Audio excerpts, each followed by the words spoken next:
欢迎来到巴巴娱乐呀频道，请订阅频道，所以大家不要错过当天最热门的新闻。我们今天的时事通讯包括以下内容：肖战 vs 成毅，顶流撞档《藏海传》，赴山海谁能成为第一爆款？2025年电视剧市场在经历了4月宴回16姊妹等剧的火拼后，进入了4月的尴尬局面。王宝强主演的悬疑剧《骑士》虽然口碑不错，但仍未能突破观众圈层。唐嫣的仙侠剧《念无双》由于五毛特效和老套剧情，被网友批评并登上热搜。姚晨主演的女性题材剧《以美之名》则因为题材过于尖锐，受众群体有限。唯独引起全民讨论的剧集是《我的后半生》，但也不过是靠手撕小三和豪门争产等狗血桥段撑起了热度，观众不禁叹息：4月无爆款，5月快来拯救一下。不过5月的荧屏将迎来一场顶流之战，肖战主演的《藏海传》和成毅主演的《赴山海》两部大剧将同时登场，前者是一部权谋复仇剧，后者则是充满武侠热血的少年英雄传。两部 S 大剧同台竞技，到底是权谋碾压武侠，还是江湖逆袭庙堂？这一场顶流对决注定会掀起2025年第一波剧圈地震。藏海传权谋版基督山伯爵，肖战演绎复仇权臣。藏海传改编自高人气小说，讲述大庸国钦天监监正之子智奴肖战是在家族被满门抄斩后，隐姓埋名10年，化名藏海，回到京城展开复仇之路。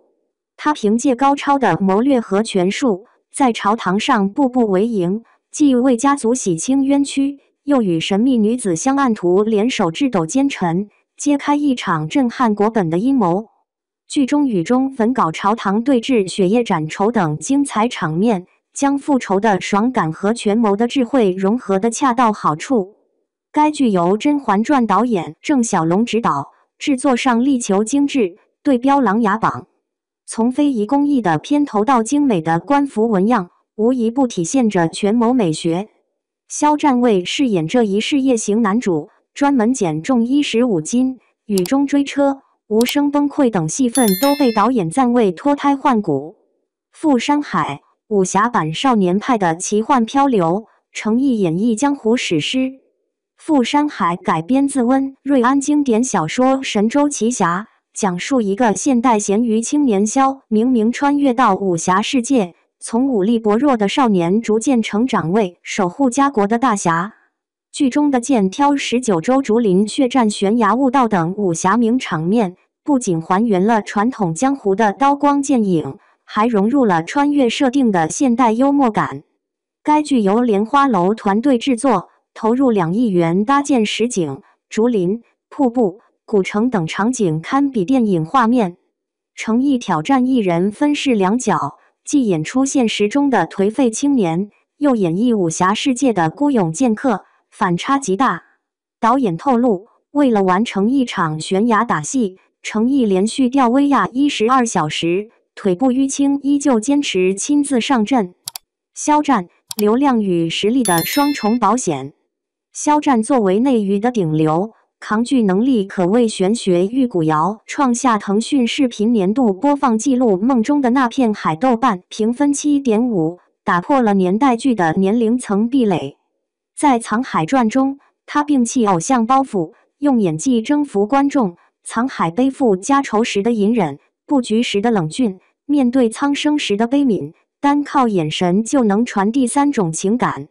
更重要的是，肖战的破圈力让人无法复制。该剧未播先火，预告片被新华社转发，泰国、越南等地的热搜榜单被他占领。粉丝自发组织的权谋解析和服化道考据等话题，阅读量突破10亿。成毅演技与角色的灵魂共振。成毅则是剧抛脸的代表，在莲花楼中，他是深藏不露的江湖游医；沉香如屑中，他是隐忍克制的帝君。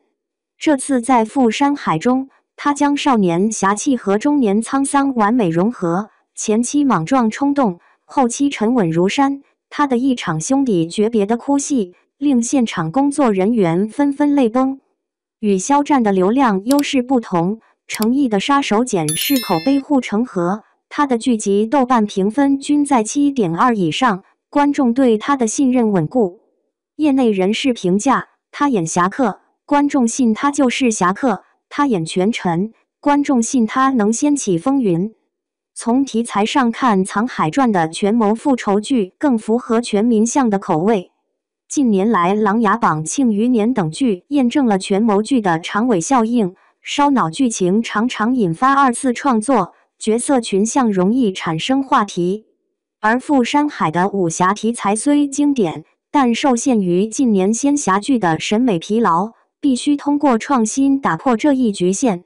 从制作上来看，郑晓龙与肖战的组合堪称王炸，《甄嬛传》导演的严谨叙事与肖战的顶流号召力叠加，使得《藏海传》未播先热，几乎锁定了剧王宝座。相较之下，程毅的演技虽然扎实，但武侠剧近年式微，能否再次创造莲花楼的辉煌，仍然是未知数。从观众心里看，5月档期或许是关键。《藏海传》定档央视，主打中老年观众群体，《富山海》则瞄准年轻市场，依赖平台会员的拉新效应。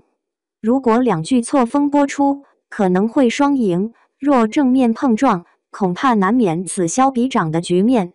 无论是《藏海传》中藏海的以天下为棋局，还是《富山海》中肖明明的以热血正侠道，两部剧都在探讨同一个问题：如何在时代洪流中坚守自己的初心。对于观众来说，这场顶流对决没有绝对的赢家，权谋的智慧让人血脉奔张，武侠的情怀让人热泪盈眶。或许真正的爆款从来都不是冰冷的数字，而是能让观众记住角色、回味剧情、思考人生的作品。